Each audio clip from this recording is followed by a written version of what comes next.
The beauty of the American West. A breathtaking beauty that inspires many to go after their dreams.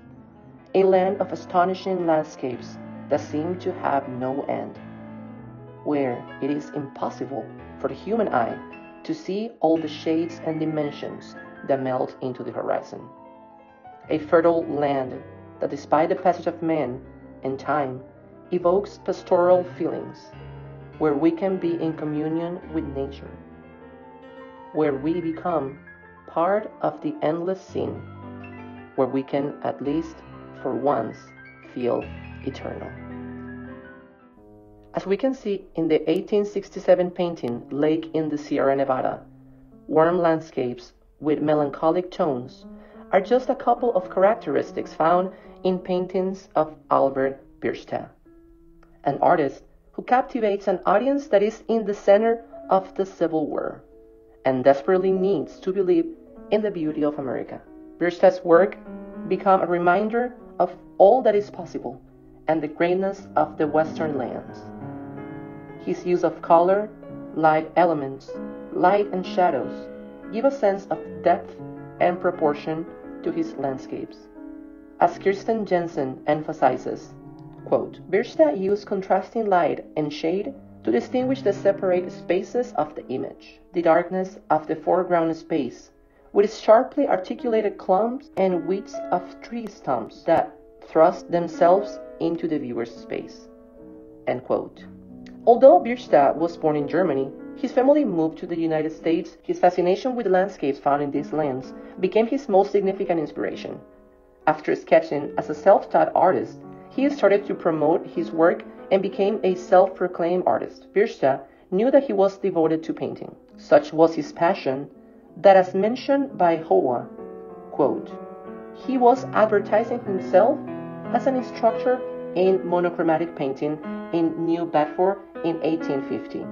The same year, he exhibited 13 of those works and one drawing in Boston. End quote. In 1853, the young Bierstadt decided to return to Germany in his quest to master a technique. There, he joined the Dusseldorf School of Artists. And after several years of preparation, Bierstadt reached a fascinating artistry. These artistic skills and his interest in nature motivated him to travel to the west of the United States, looking for inspiration. He knew that the idyllic beauty of the American West was an inexhaustible source of inspiration. People in America were infatuated with the idea of the pristine and immaculate West.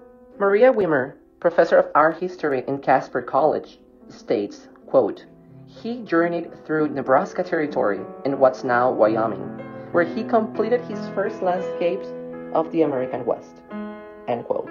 Something fascinating about the work of Bierstadt is that he created sketches of his wanderings through America and would later turn them into majestic works of art.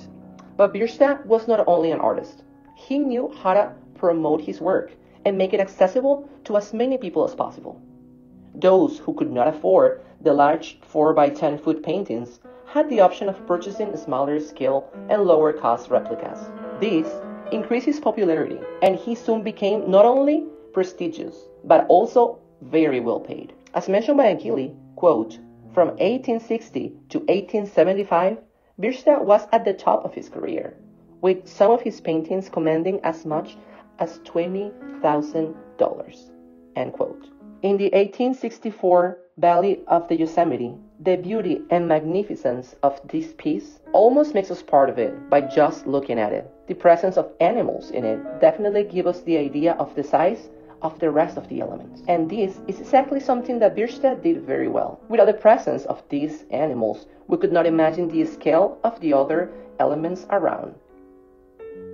In the work titled Storm in the Rocky Mountains, Bierstadt integrates the light in a relentless way in which we can see how the rays of light almost sneak through the clouds. Unfortunately, while the landscape and nature-based painting will always be beautiful, people may have lost interest in this style. After the Civil War ended, many painters and artists traveled to Europe to find inspiration, and Bierstadt struggled to adjust his style. Sooner than later, the style that gave him all the fame and recognition was also what led to the loss of sympathy from the audience that once loved him. As senior historian and curator Karen Quinn claims, quote, Bierstadt, who was not evolving but instead still painting in the same Dusseldorf style, was really looking old-fashioned, even to an American public, end quote.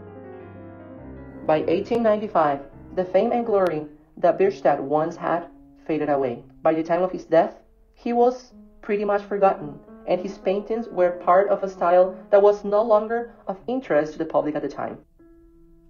The last piece that I want to show you is certainly my favorite one. In Among the Sierra Nevada, California, you can see the characteristics elements of Bierstadt in almost a heavenly scene. His ability to create details make this work that is currently in the Smithsonian American Art Museum a mandatory reference for the pastoral genre. Furthermore, it shows in all its splendor the unspoiled beauty of the American West. It would not be until many decades later, during the beginnings of the creation of the first national parks, that Bierstadt's work will be once again remembered for the beauty of the idyllic American West that would forever be immortalized in his art.